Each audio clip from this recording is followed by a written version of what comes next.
നിങ്ങളുടെ ഫേവറേറ്റ് സീരിയലുകൾ ടിവിയിൽ വരുന്നതിന് മുൻപേ സൺ നെക്സ്റ്റ് ആപ്പിൽ കാണാം. ഇനി എല്ലാവർക്കും മുൻപേ കാണൂ. ഇപ്പോൾ തന്നെ സൺ നെക്സ്റ്റ് ആപ്പ് ഡൗൺലോഡ് ചെയ്ത് സബ്സ്ക്രൈബ് ചെയ്യൂ.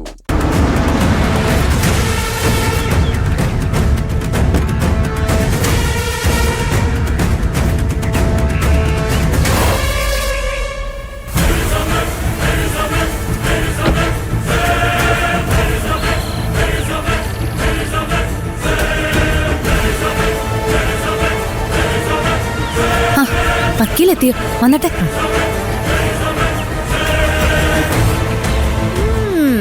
അടിപൊളി, വക്കീലെത്തിക്കഴിഞ്ഞു. ഇനിയാണ് കളി.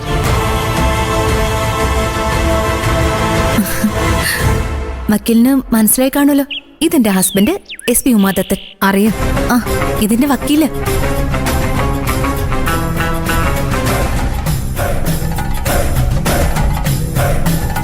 ഇതെന്റെ മുത്തശ്ശി ചെമ്പകശ്ശേരി ജയശങ്കരി അമ്മ. വക്കീലെന്താ ഇങ്ങോട്ട്? എന്തെങ്കിലും വിഷയമുണ്ടോ? പിന്നെ വലിയൊരു വിഷയമുണ്ട്.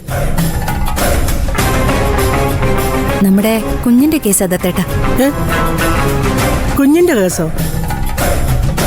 എന്റെ കുഞ്ഞിനെ ഞാൻ ദത്ത് കൊടുത്തിരുന്നല്ലോ. പക്ഷേ ആ കുഞ്ഞ് ദത്തെടുത്തവരുടെ കയ്യില് സുരക്ഷിതയല്ലെന്ന് ഇവിടെ എല്ലാവർക്കും ബോധ്യപ്പെട്ട കാര്യമാണല്ലോ.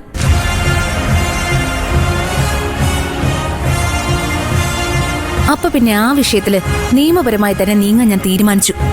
മാഡത്തിനെ ഞാൻ ഈ കേസിന്റെ വക്കാലത്ത് ഏൽപ്പിച്ചിരിക്കുന്നത്. അതിന് അന്യായം ഫയൽ ചെയ്യേണ്ടത് കോടതിയിലല്ലേ? വക്കീലിന് ഇവിടെ എന്താ കാര്യം? എന്താ ദത്തേട്ടാ ഇത്? മാതി മാത്രമല്ല, പ്രതികളും ഉള്ളത് ഇവിടെയല്ലേ. അപ്പൊ പിന്നെ കേസിന്റെ കാര്യങ്ങൾ നേരിട്ട് അന്വേഷിക്കാൻ വക്കീൽ ഇങ്ങോട്ടല്ലേ വരേണ്ടത്?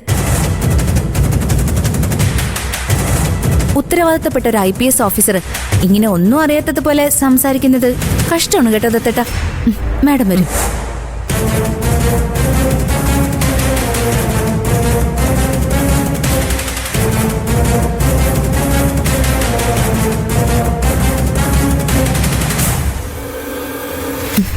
ഇരിക്കെ. Thank you. ഇത് ശരിക്കും ഒരു ഫാമിലി ഡിസ്പ്യൂട്ടാണ്. ഇവിടെ ഞങ്ങൾക്കിടയിൽ തീരുമാനം എടുക്കേണ്ട ഒരു ചെറിയ കാര്യം. ഇതിൽ കേസൊക്കെ പഠിച്ചിട്ടാവുമല്ലോ വന്നത്. ഒരു തെറ്റിദ്ധാരണ മൂലം എന്റെ വൈഫ് ഇപ്പൊ ഇങ്ങനെ ഒരു എടുത്തേട്ടം കാണിച്ചതാ. ഒരു തെറ്റിദ്ധാരണയുമില്ല. എന്റെ കുഞ്ഞ് ഇവരുടെ കയ്യിൽ സേഫ് ഇല്ല എന്നുള്ളതിന് തെളിവുണ്ട്. രേഖാമൂലം ഞാനത് കോടതിയിൽ ബോധിപ്പിക്കും. അതിലിപ്പോ എന്താ തെറ്റ്? ഇവരാണ് കക്ഷികളല്ലേ? വെറും കക്ഷികളല്ല, പ്രതികൾ. ആമേ, എന്റെ സഹോദരനും അയാളുടെ ഭാര്യയോ. ഇവർക്ക് ഞാൻ എന്റെ കുഞ്ഞിനെ ദത്തു കൊടുത്തത്. സാറ് ക്ഷമിക്കണം, എനിക്ക് ഇവരോടൊന്ന് സംസാരിക്കാലോ? സംസാരിക്കുന്നതിൽ കുഴപ്പമൊന്നുമില്ല. പക്ഷെ ഒരു വക്കാലത്ത് ഏറ്റവും പറഞ്ഞ് ഇങ്ങനെ വീട്ടിൽ കയറുമെന്ന് വിചാരണ ചെയ്യാനുള്ള അധികാരമൊന്നും ഒരു വക്കീലിനുമില്ല. അയ്യോ, അതല്ല സാർ ഞാൻ പറഞ്ഞത്. ഇത് വിചാരണയൊന്നുമല്ല. നേരിട്ട് കാര്യങ്ങളൊന്ന് മനസ്സിലാക്കിയ ആസ് ആൻ അഡ്വക്കേറ്റ് ഈ കേസിൽ എനിക്കൊരു കോൺഫിഡൻസ് ഉണ്ടാവുമല്ലോ. ആയിക്കോട്ടെ. ആദിത്യനും പൂജയും അല്ലേ? അറിയാമെങ്കിൽ പിന്നെ പ്രത്യേകിച്ച് ചോദിക്കേണ്ട കാര്യമൊന്നുമില്ലല്ലോ. SP സാർ പറഞ്ഞതുപോലെ ഇത് ഫാമിലി ഇഷ്യൂ ആണെന്ന് മനസ്സിലായി. എന്നാലും വക്കീലിന്റെ പണി ഇതായി പോയില്ലേ? പോലീസുകാരുടെ പണി എന്നു മുതലാ വക്കീലന്മാരെ ഏറ്റെടുക്കാൻ തുടങ്ങിയേ? അമ്മയുടെ ചോദ്യം ന്യായമാണ്. വക്കാലത്ത് കിട്ടുമ്പോൾ എന്റെ കക്ഷിയുടെ മൊഴി മാത്രം കണക്കിലെടുത്ത് എനിക്ക് കോടതിയിൽ നേരിട്ട് സ്യൂട്ട് ഫയൽ ചെയ്താൽ മതി. പക്ഷെ ഇതിപ്പോ ചെമ്പകശ്ശേരി പോലെ അറിയപ്പെടുന്ന ഒരു തറവാട്ടിലെ കേസായി പോയില്ലേ?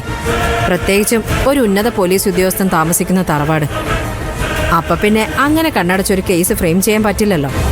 ഇത് വക്കീലിന്റെ പണിയല്ല, പോലീസിന്റെ പണിയാണെന്ന് അറിയാം. എന്നാലും എന്റെ ഭാഗം ക്ലിയർ ചെയ്യേണ്ടത് എന്റെ ആവശ്യമാണല്ലോ. വക്കീലിന് എന്താ അറിയേണ്ടത്?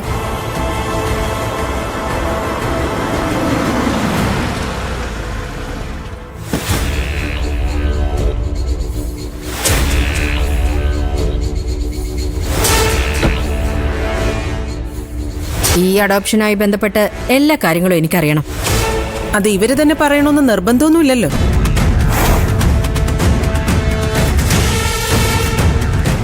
വക്കീൽ ഇങ്ങോട്ട് പുറപ്പെട്ടിട്ടുണ്ടെന്ന് അറിഞ്ഞിട്ട് തന്നെയാണ് ഞാൻ വന്നത്.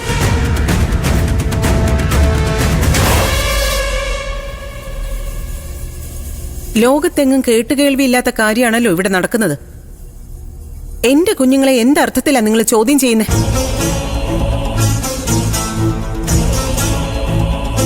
അതും ഉമാദത്തനെ പോലെ SP റാങ്കിലുള്ള ഒരു IPS കാരൻ നോക്കി നിൽക്കുമ്പോ